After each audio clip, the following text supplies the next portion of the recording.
Kamusta ang buhay mo sa Sariaya? Normal na mahirap na buhay sa probinsya. Naranasan ko magbukid. Alam mo yung ginaganon yung pagitan ng palay. Habang ginagawa ko yun, sabi ko, hindi ito yung gusto kong buhay. Pinaguyod ko yun kasama yung family ko. Gabi sa bar, umaga sa call center. Kasi kuya, sa totoo lang, ang pangit kong bata, yun talaga yung biggest insecurity ko. So, binubuli ako. Isip ko, kailangan ko maging successful. Kasi pag successful na ako, hindi na ako pwedeng okrayin.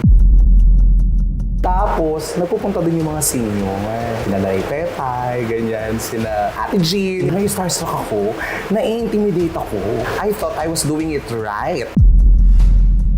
Nagagawa nila magsalita ng something against me. Tsaka dito sa trabaho kasi natin, lahat tayo nakangiti talaga. Pero alam mo yon, ngiti sa harap mo, pero pag nakatalikod ka na, You don't trust anyone din. Because anyone can forsake you anytime.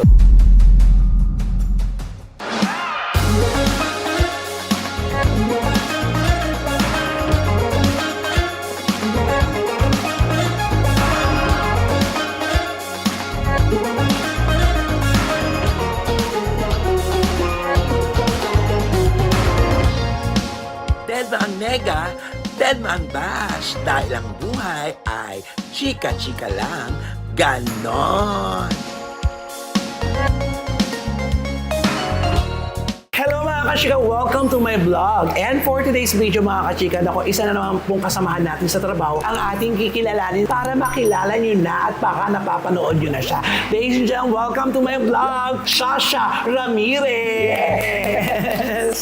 Hi Kuya Romel, grabe. Pinapanood lang kita. Ngayon nandito na ako. Hello po sa inyo. Ayan. Thank you for having me. Grabe. Ang dami-dami pwedeng interviewin. Ako talagang napili mo. Thank you so much. Katulad nga ng sinabi ko, dapat lahat makilala tayo sa larangan ng ating pinagtatrabahuan. Ngayon, kilalanin na natin si Shasha Ramirez. Taga saan si Shasha Ramirez? Ako po si Sasha, taga Sariaya, Quezon po talaga ako. Shasha ba ang tunay mong pangalan? Siyempre hindi. Raymart talaga. Ewan ko ba sa nanay ko. Raymart Remos po. Remo? So saan galing ang Shasha Ramirez? Nagko-call center din kasi ako dati. Yun yung pangalan ko sa phone. Hi, this is Sasha. Wala lang, trip ko lang. Tapos yun yung tinawag nila sa akin. Kamusta ang buhay mo sa Sariaya? Napakaganda ng lugar niyo, no? Sariaya, Quezon. Mahirap. Lalo na nung bata kami. Ilan ba kayo magkakapatid? 8 po kami. Ako yung eldest. Anong trabaho ng mga magulang mo? Yung tatay ko, nagkakarpintero, ganyan. Normal na mahirap na buhay sa probinsya. Yung nanay ko, lahat ng racket, pinasukan. As in lahat. Nag-ukay-ukay, tindera. Pati nga yung mga talbos ng kamote, pinapatulan ng nanay ko yung 2 pesos per tali lang. Kasi nga sa sobrang dami niyo. Babaihan ka na rin nung 16 ka? Hindi kuya. Pamin ka? Pamin, gano'n. Yung normal na estudyante. Oo. Pero nagpapakawa na ako sa school noon. Nag-aaral kayo that time? Awa ng Diyos. Walang tumitigil sa amin. Lahat kami Oo, ang galing. Good provider naman pala si Padir. Pagkatapos no, nung 8 yon, paano ka napunta sa Manila? Ito na nga. Paano muna ako napunta sa comedy? Kasi nag-start po talaga ako ng comedy bar sa probinsya. Ilan taong ka niyan? Pagka-graduate ko ng high school, I was 16 years old. Actually, 15 ako gumraduate. Tapos nag-1 year ako mag-college. Tamad ako mag-aral. Wala akong gustong course. Aba? Wala akong gustong course. Mahirap lang din naman kami. So, limited lang yung course na available. Sa Sariaya ito ha? Sa Sariaya, Quezon. So, nag-computer technology ako. 2 years lang to, di ba? 2 years lang. Yung 1 year ko, bored na bored ako. Oo. Mabubuting-ting ka ng computer kasi, di ba? Parang hindi ito. Nung high school ako, singer ako ng school. Ay, talaga? Hindi naman sa pag-iaba. Regine Velasquez ako noon. Ano kinakanta mo nun? Kailangan ko ikaw, Through the Fire, yung Through the Fire. Parang hindi naman ako naniniwala. Sige nga, pasample nga. Noon kasi yun, kuya. Tawag sa akin, Songbird. Nang Sariaya ha? Nung school lang namin. School, labang mo naman. Nung school. Tapos nagpapatawa-patawa ako kasi, kuya, sa totoo lang, ang pangit kong bata. Aware ako na ang tsararat ko. Please flash nyo yung picture para makita nila. So, tingnan nga natin kung ano yung itsura niya nung kabataan niya. Baka baluga nga talaga siya. Ang pangit, di ba? Alam mo, hindi naman. Siguro sa'yo, hindi mo siya masyado na-appreciate, pero siguro sa ibang tao, Pero before, ni-reverse ko siya. Yung pag napapahiya ako, kasi pangit ang ilong ko. Yun talaga yung biggest insecurity ko. retokado ka. Hindi naman. Na-enhance na lang. Kusa. Hindi. Yun talaga yung biggest insecurity ko. So, binubuli ako. Ay, nabuli ka. Ang ilong mo, bakla-bakla. Ang itim mo, ganyan. So, na-hurt ako nung una. Pero sabi ko, dapat may gagawin ako para hindi ako mabuli. Alam mo, naisip ko, gawin ko na lang katatawanan. Ginamit mong strength. Yes. Ay, in fairness naman. In fairness, Brady din ako eh. Naikikwento mo yan sa nanay mo? Yun na binubuli ka sa school? Hindi po. Sinasarili mo lang. Sa probinsya, di ba typical naman yung hindi ka nakikipag-usap sa parents mo about Oo. it. Lalo na pag high school, yung mga teenager. At saka confused ka pa nun, confused. Hindi kuya. Hindi ka na-confused nun? Alam ko bakla ako ever since. Ng mga magulang mo alam din. Feeling ko alam nila. Pero walang ano. Hindi nila ako tinatanong. Oo. Kasi ganun sa probinsya, di ba? Yung hindi naman nila... Sila pa yung nahihiya. Parang may ganun pa. So ako, brain nila naman ako, inisip ko, kailangan ko maging successful. 16 years old ka niyan, ha? 15, 16 iniisip ko rin, kailangan may patunayan ako. Kasi binubuli na nga ako. Ano mga nila sinasabi sa'yo? Yung tsaka, laki ng ilong mo. Kasi hindi naman nila nakikita yung talent ko pag naglalakad ako sa kalsada, di ba? Nakikita nila tsaka ako, bakla, ganyan. Ginagawa Laki ng ka. ilong mo, ganyan. So, ako, ginagawa kong katatawanan. So, pag natatawa na sila sa akin, Kuha mo na yung loob nila. humahanga na sila sa akin. Imbis na binubuli nila ako. So, ending, tawa na lang silang tawa. Pinifriends na nila ako ngayon. Ay, ang galing. Nakakatawa ka pala! Kahit malaking ilong mo, di ba hindi siya masakit pag nanggaling sa'yo? Oo. Di ba? At saka pag naging kaibigan mo na sila, kahit na ganun-ganunin ka, kasi ang masakit lang naman pag binubuli ka pag hindi mo sila kakilala. Pinipersonal mo pag hindi mo sila kilala. Oo. Pero kung sa sarili mo, tinanggap mo, ginujoke mo, tumatawa sila, ayun, doon nag-start yung pagiging comedian ko. Pero iniyakan mo yon yung binubuli ka. Madaming beses. Mayroon pa ako dyan, sumumpa pa ako na, totoo balang araw, pag kumikita na ako, magpaparitopi ako. May sumpa!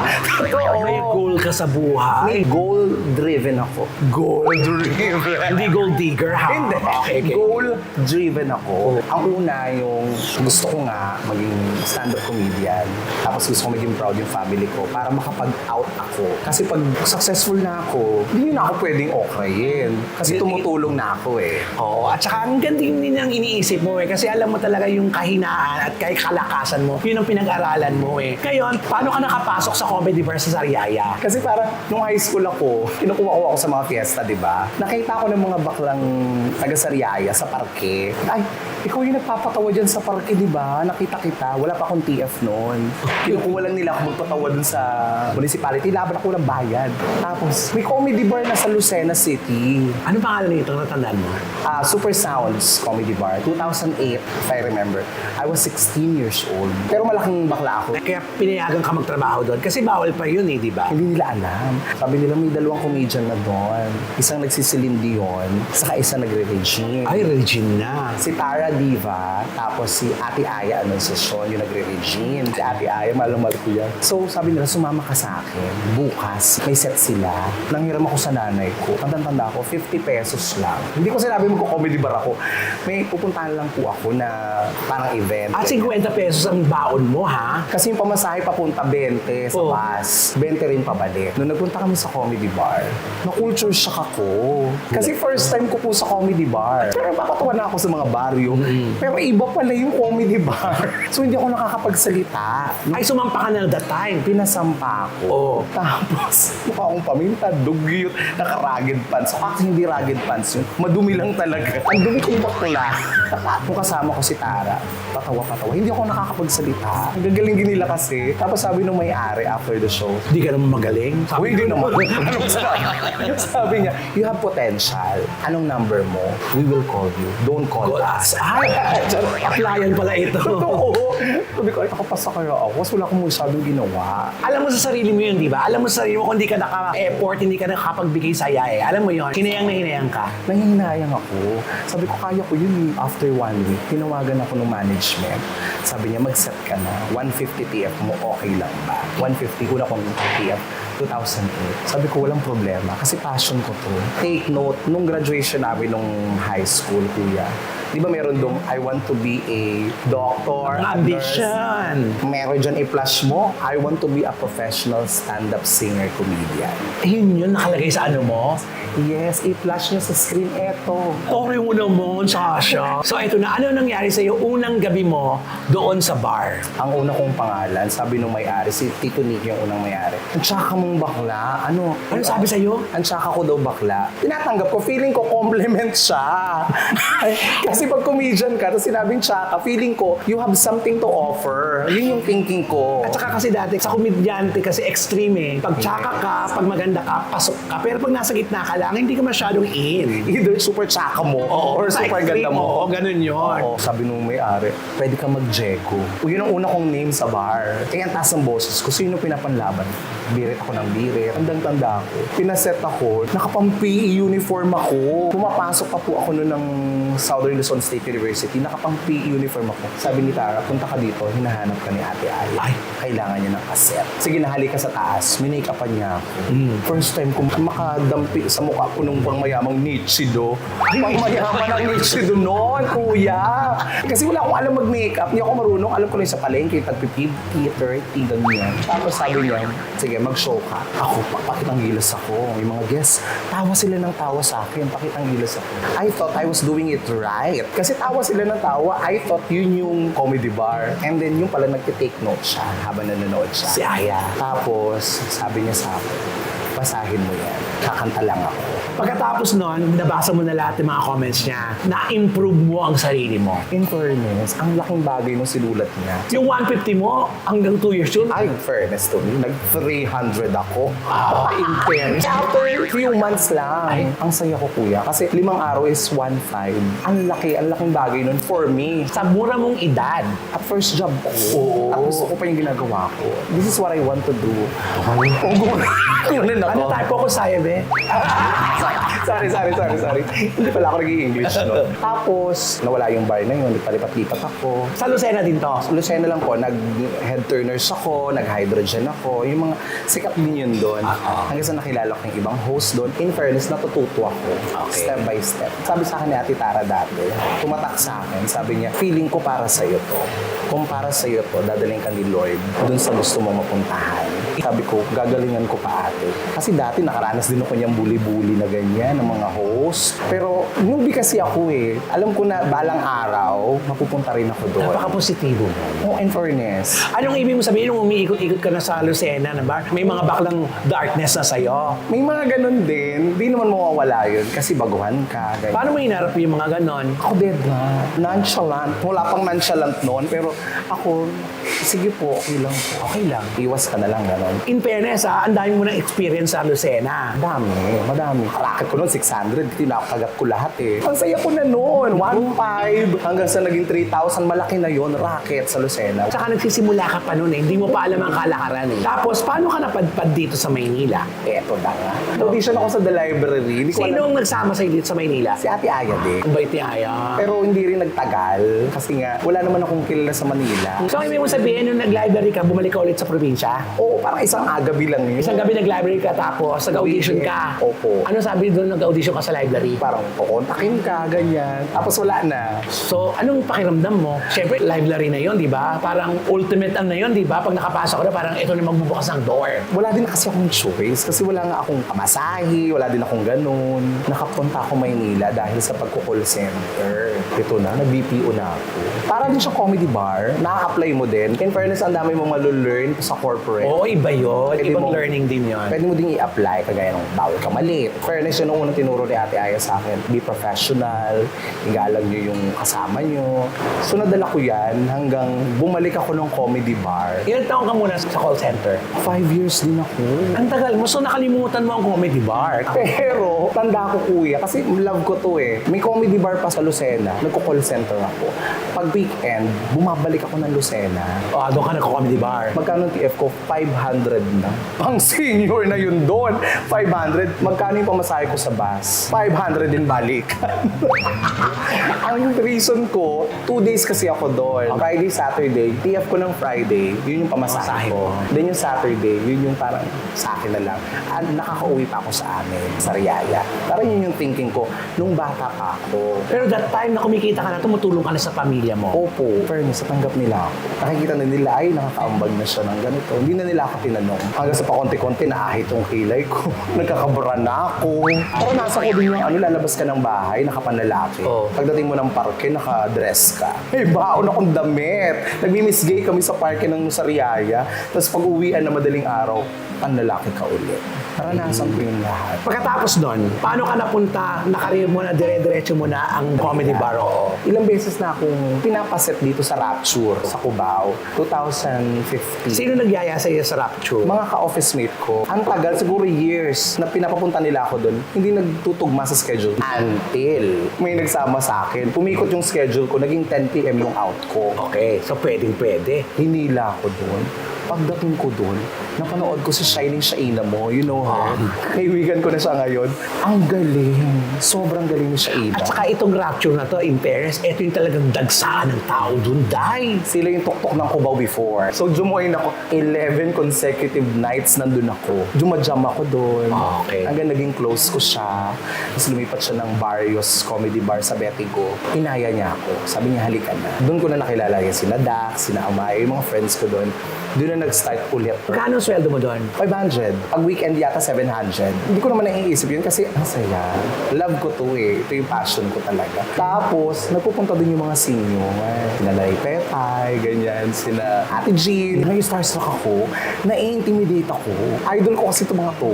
Sina AJ Salamante, sina Chocolate, sina Poo. Tapos, pinag-audition ako sa Punchline ni Shaina kasi nakapag-punchline si Shaina. Nag-audition ako sa Punchline. Magpa-pandemic. Tapos, ayun, wala na naman. Ako kasi may mindset ako eh na positive ako na may reason bakit nagkaganon. Siguro hindi ko pa time. Ang galing mo rin, ano? Lahat ng nangyayari sa'yo talaga, nilalagay mo ng justification na hindi. Panandalian lang to. Meron pa yan. So, naabutan ka ng pandemic, sayang makakasampa ka na sana sa Punchline. Hindi ko alam kung nabitan nila ako, pero nag-audition ako. Pero hindi mo nalalaman ang resulta. Opo. Kasi nag-pandemic na nga. Tapos, that time, sa Maynila ka na nakatira. Umupahan ka na rito. Yes. Sino ang kasama mo rito? Ako lang po.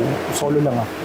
Ever since. Kasi malaki na yung kinikita mo kasi nakakapangupa ka na. Oh yes. Hindi sa pagyayabang nga. May kasamang call center pa. O, Umalis po ako ng call center nung nag-Barrios ako eh. Yung parang nag-settle na ako. Ito na yung gusto kong gawin. nakailang araw ka na sa Barrios nito. Oh, naka 5 days ako doon. Last tip. Kaso, gagraduate naman yung kapatid ko, yung kasunod ko, Oo. sa UP. Bongga, talino. Tinaguyod namin yun. Scholar siya, pero di ba may gastos pa din. Oo, kasi yung mga araw-araw rin na, ano. So, tinaguyod ko yun kasama yung family ko. Gabi sa bar, umaga sa call center. Bata pa kasi ako, kaya ang lakas ko. Oo. Umabot ako sa ganun kasi sayang eh. Yung kapatid mo na kasama mo dyan dito sa Maynila, Pang-apat na yun ngayon. Kaga-graduate lang. ito yung mga napag-aral mo. Tulong-tulong naman. In fairness, lahat kami magkakapatid, bababait naman sila. Tulong-tulong. Yung pangalawa ko, engineer na siya ngayon. Nasa Dubai na. Yes. Tumutulong na rin. Tapos yung kasunod niya, nakagraduate din. Pang-apat na nakagraduate. So mayroon pang-lima, tapos may 3 pa. May 3 nag-aaral. pa. So lahat, balak namin makatapos lahat. Dire-diretso na yung work ko. Nung nakagraduate yung engineer, nag-comedy bar na ako for good. Kasi malaki kita, di ba? Saka love mo siya eh. Di ba pag love mo yung ginagawa mo, parang hindi ka nag-work. Oo, basta pag na-enjoy mo, hindi tayo napapagod. Ang laki ng tulong sa'yo ng sing-along, no? Opo. Saka, ito talaga yung gusto ko eh. Bata pa lang ako, wala akong ibang gusto. Ito lang yung gusto ko. At least alam mo yung gusto mo. Minamahal din ako ng industriya. Ganun eh. Pag minahal mo yung industriya, mamahalin ka rin niya pabay. So, ang ibig mo sabihin ngayon, nakatira ka ngayon sa Cubao, kasama mo yung isa mong kapatid. Opo, yung pang-lima. Nagkatrabaho na rin. Opo. Nag-work siya sa Winwood Hotel ngayon. Oh, tinutulungan ka na sa gastusin, o hindi? Siyempre, hindi pa. Hindi pa. Fresh graduate pa din. Pero eventually, sabi ko sa mga kapatid ko, kahit di nyo na ibalik sa akin, basta tulungan natin yung mga kapatid natin makatapos lahat. Kasi 8 tayo eh. Kahit ako, tumutulong pa rin ako sa mga kasunod eh. Nagpapadala ka pa rin sa mga magulang mo. Opo, ganun. Kung sinong nakakaluwag, di ba? Galing. Tapos ito na. Ito po, nandito po tayo sa Kumodya, na kung saan talaga namang pioneer po siya dito. Isa po ako sa pioneer. Marami po kami. Ilang taon ka na dito sa Kumodya? 6 years mula na nag-umpisa hanggang ngayon. Kaya kabisadong-kabisado niya ang lahat ng mga tao nandito. Opo, kasi nag-kitchen na din ako. Nag-waiter na din ako. Lahat na. Ano yung struggles mo dito sa hindi mo makakalimutan sa comedy bar dito sa Manila? Yung humihina yung bar. Kasi naman ang business up and down. So, may mga struggle yung bar. Kasama din kami doon. Meron pa nga diyang mga nagsasara ng establishment. Oo. Yung bar mo, nagsara bigla. Tapos, wala ka ng set. May mga set ka doon, 2 araw, 3 araw. So, bakante ka. Sa entertainer, dapat at least 2 ang bar mo. May fallback ka. Correct. Wala kang ganon. Meron naman ako Spectrum, Cubao. And worst comes to worst, back to call center. At least may fallback ka. Opo. Positive naman ako lagi. Si Lord mabait. Bibigyan ka talaga nila ng opportunity. Tsaka in fairness po kay Sasha ha, hindi siya nagra-run sa FB. In fairness. Na-learn ko na hindi naman nagmamatter yung opinion ng ibang tao kasi hindi ka naman nila kilala. Correct. I have a few friends. Si Clyde, si Sir Nard, Sir Dex, to name a few. Sa kanila ako nag-run. Sa best friend ko. Dapat ganon. Yung kasi ang channel natin sa mga kaibigan talaga na, totoong kaibigan. At least, kilala mo yung pinagsasabihan mo. Maswerte ka sa mga kaibigan mo kasi nagsasabi sila ng kahit hindi maganda sa pandinig mo na alam nilang makokorek ka, yun ang sinasabi nila sa'yo. Yun ang mga magandang kaibigan Totoo yan. Marami ka ba kaibigan sa mga hosts? Sa mga host, meron din. Lahat naman tayo magpe-friends, pero iba kasi yung closeness na super close. Oo naman. Oo. Madami din. Pero alam mo sa industry kasi, marami kang friends, pero iilan lang talaga yung super trusted friends. Tsaka dito sa trabaho kasi natin, lahat tayo nakangiti talaga. Pero alam mo yun, ngiti sa harap mo, pero pag nakatalikod ka na, may ganun, di ba? May ganun talaga, hindi maaalis yun eh. Saka yung chismisan, normal naman, di ba? Ang hindi normal, yung dadagdagan mo pa, make it worse, mga ganun. So, you don't trust anyone din. Because anyone can forsake you anytime. Totoo. So, eto na nga, Sasha. Isa ka sa pioneer ito. So, alam mo na yung kalakaran ng sing-along. Sa dami-dami nagsulputan ng mga bars, di ba? Nakikita mo ba yung future ng comedy bar ngayon? In fairness, oo. Bumabalik siya. Season talaga siya eh. May down season. Ngayon pataas na ulit. Naku. Kasi may mga bars na Correct. bumabalik na ulit. Kasi salamat sa mga may-ari din. Oo. Na nag-i-invest sa atin. Totoo. Kasi sa totoo lang, we are essential. Kasi nagbibigay tayo ng saya sa malulungkot na buhay ng ibang tao. Diba? Kaya may Vice, may Clowns, Oo. may Music Box, Commodia, Spectrum, Library. Ang dami. Ang dami. So, nagbibigay din siya ng buhay sa malungkot na mundo. Totoo. Eh, kamusta na ang pamilya mo? Okay naman sila. Sa Quezon po sila. Yung nanay-tatay ko, healthy naman sila. Nag-aaral yung mga kapatid ko. Tuwing kailan ka umuwi ngayon sa Sariaya? Every New Year. Ay, taon-taon lang. Opo. Ewan ko kung yung iba hindi mag-agree sa akin, pero mas okay kami na Malayo kayo sa isa't isa. Oo. Bakit? It's just that hindi kasi kami yung typical na super close na family. Ayun. We are not that. Diba? Hindi kami I love you na, I love you. Hindi kami ganung type. Love ko naman sila. Hindi kasi ako yung maano Hindi question yung love eh. Iba yung closeness, kumbaga. Close naman kami. Kasi yung tatay ko hindi naman kami close nung una. Oh, Pero diba? eventually ngayon, okay naman. Dati ba, anong ginagawa sa yung tatay mo? Wala naman yung bugbog scenario. Walang ganun. Parang typical na panganay kasi ako. Tapos nung bata ako, favorite yung kasunod ko, yung engineer. May ganun eh. Pag bata ka, diba? Ayan na. Hindi na tayo papasok. Hindi ko na nag-start. Yun, kita mo? Alam naman natin, napapaboran lagi, di ba? Hindi lang talaga ako close. Kasi Mas namuhay ka mag-isa nung bata. Oo, bata pa lang ako. Sabi ko, hindi ganun yung buhay na gusto ko. Yung naranasan ko magbukid. Alam mo yung ginaganon yung pagitan ng palay, ang lapad ng mga palayan, di ba? Habang ginagawa ko yun, sabi ko, hindi ito yung gusto kong buhay. Ambisyosa ka talaga. Ambisyosa, that's the term. Oo. Pero hindi naman masama maging ambisyosa. In a good way. Parang gusto mong ma-improve yung buhay mo. Sabi ko, gusto ko ng ibang buhay. Pero ngayon, ito, narating mo. I'm living the dream, in fairness. Narating mo yung gusto mong buhay. Meron ka pa rin sigurong tampo. Hindi ko masabing tampo. Mas nai-enjoy ko mag-isa. Loner talaga ako. Introvert nga ako. Comedian ako pero introvert ako, di ba? Ambivert. Introvert ako but I can be extrovert. pagkapalagayan ko yung mga tao. Parang ganon. Kasi dapat yun, meron kayong usapan ng nanay mo, o kamusta ka rin dyan, chuchu. Meron, once in a while. Tatay mo, Walang ganon. Nag-uusap kami ng civil. civil. Yung Casual. love ko naman yung mga yun. Love Oo ko sila. naman, kasi di ba? Pero hindi kami yung I love you, hindi kami sweet mag-usap. Kasi siguro, bata pa lang ako, pangarap ko ng mag-Maynila, ganun. Pero okay ako sa kanila. Love ko silang lahat. Pinagpipray ko sila palagi pag nagsisimba ko na healthy sila. Hindi ako yung vocal. Gusto ko ito lang. Kung may problema, anong problema? Ito solusyon. Walang komplikasyon. Strong ka rin, ano? Oo. Feeling ko ang strong-strong. Kailangan mo mag-strong kasi nag-iisa ka lang dito. At ngayon, mabuti may kasama ka ng kapatid mo. Mahirap mag-isa eh. Parang kung may mangyari sa'yo, di ba? Totoo. Kaya tulong-tulong lang kami ng magkakapatid. Pero alam mo, sa feeling ko talaga, sana dumating sa punto na yung talagang open talaga, yung all out talaga kayo sa pamilya mo. Kasi ikaw parang, nalilimitahan ka pa eh. Parang ito lang ang gusto mo, dito lang ako. Parang may wall. May wall. Sana, aabot naman kami doon. Matatanda na rin kami. Matanda na rin yung parents ko. Ilan taon na mga manggulang mo? 55, yung nanay ko. Bata pa. Bagets pa naman. Ayoko na lang ng drama ba sa kanila. Naramdaman mo ba na proud sa'yo ang tatay mo? Oo. Meron yung naririnig ko, binibida ako ng tatay ko. Anak ko nasa Maynila, comedian. Pati nanay ko, nagsasabi niya, lalo na pag umuwi ako, nagsasabi niya sa mga kumari. Di ba proud na proud sa'yo? Ano pakiramdam mo nung pag... Saya. Parang, ito na. Parang, na-achieve ko na yung goal na gusto ko nung bata ako. At huwag kang tumigil, marami ka pang makukuha basta yung attitude mo na maging nice ka lang talaga sa lahat. Saka pray. Alam mo si Lord, lahat to winish ko lang to eh. Ba? Hindi niya binigay agad. Sa perfect time, binibigay. So, tayong mapapagod magdasal ng taimtim at maging mabuting tao lang. Totoo, ako yung saksing buhay. Kasi lahat to dinrim ko to eh. Makarating ng Maynila, makatungtong sa comedy bar, sa malalaking bar, makasama ko kayo. Ikaw, kuya, pinapanood lang kita. Tapos kasama ka, in-interview mo na ako. Naman na, babe. Ay, sorry.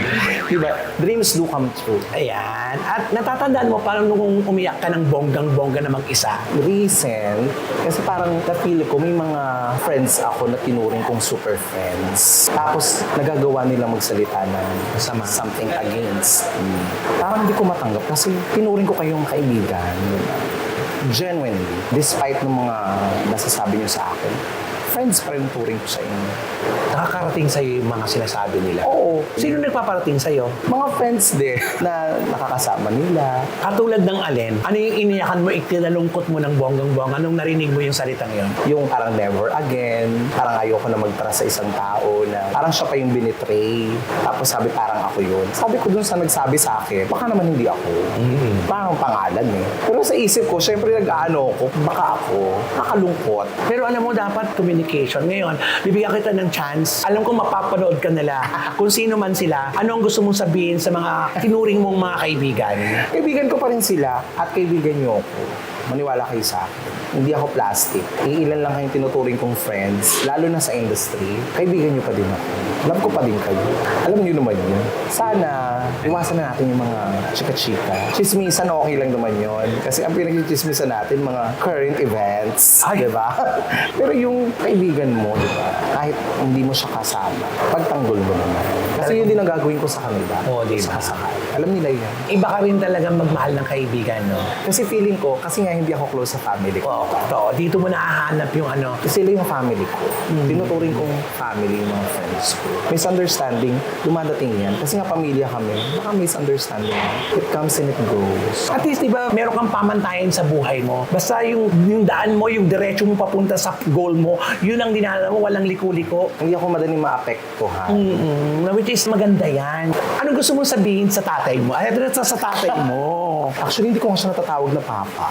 Bakit? Ewan ko, hindi ako sanay. Hindi kayo close talaga ng papa. Hindi na kami close. Nung lumalaki ako. Pero ngayon, matanda na ako. Okay na. Ang message ko, inumin nyo yung maintenance nyo ng high blood. Kayo ng inay. Mag-ingat kayo dyan palagi. Dito lang naman ako. Support ako. Ano ba nang gagawin ko, di ba? Alam mo yung panganay mong bakla, nandito lang for family. Hindi na ako nag-aasam na magka-jowa. For family lang ako talaga. Totoo. Nagka-jowa na ako isa, okay na yun. Tapos na. Sa nanay mo? Sa nanay ko, na laging high blood. Love na love ko yan. Super close kami yan. Uminom ka ng Losartan para di ka ma-high blood. And GV-GV lang tayo. Tulungan. Feeling strong ka, no? Oo, may downtime din ako. Pero laban. Hindi ko na-feel na mag-isa ako. Si Lord kasi kasama ko pala. Totoo. Kahit malayo ka sa pamilya mo, di ba? Pero syempre, iba pa rin yung pag malapit ka sa pamilya mo, aminin mo. Oo naman, iba pa din. Pero kasi dahil choice mo at tawag ng trabaho mo, kaya nandito ka. Kaya I'm living the life na gusto ko din naman. Basta I'm here for them. At the end of the day, family. Pag broke na broke ako, feeling ko nagsakloban ako ng langit at lupa. Sa mga lalaki dati, nung baliw pa ako. Pag down na ako, nagdadasal ako. Tapos umuwi ako sa atin. Tapos kumakalma na ako. Nare-reset ka, di ba? In fairness, iba kasi pagkasama mo sila. Kasi eto pa, dagdag ko lang. Karamihan kasi sa mga entertainers, di ba? Alam mo nang malalayo sa pamilya kasi nasa ibang lugar ang pamilya nila. Anong masasabi mo sa mga kaibigan, kasamahan natin na katulad din ang nararanasan mo na malayo sa pamilya? Huwag kayong makakalimot. Sa totoo lang, madami din tayong friends, family natin sila.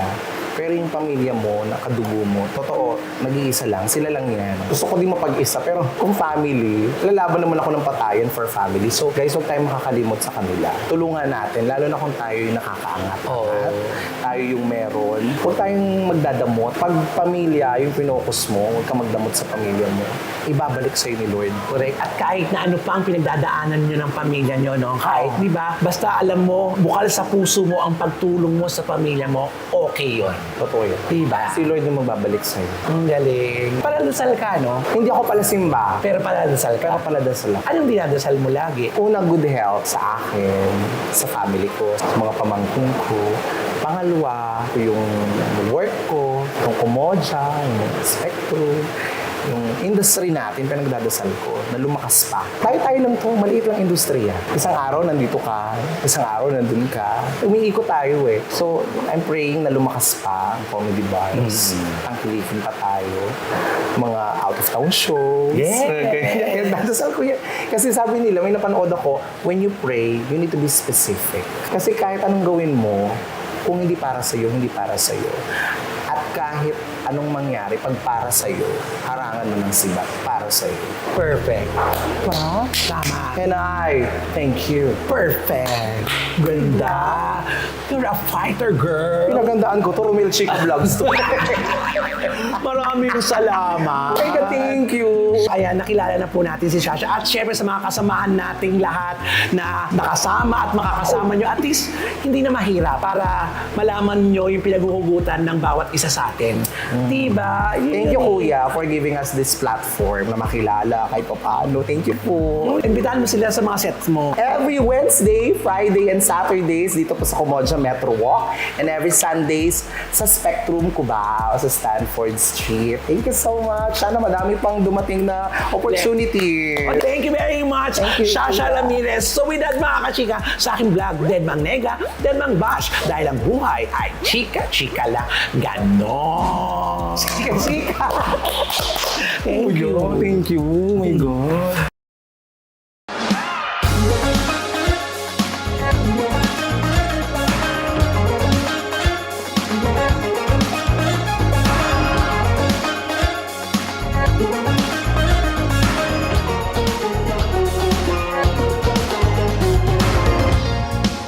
Dead ang nega, dead ang bash. Dahil ang buhay ay chika-chika lang. Ganon.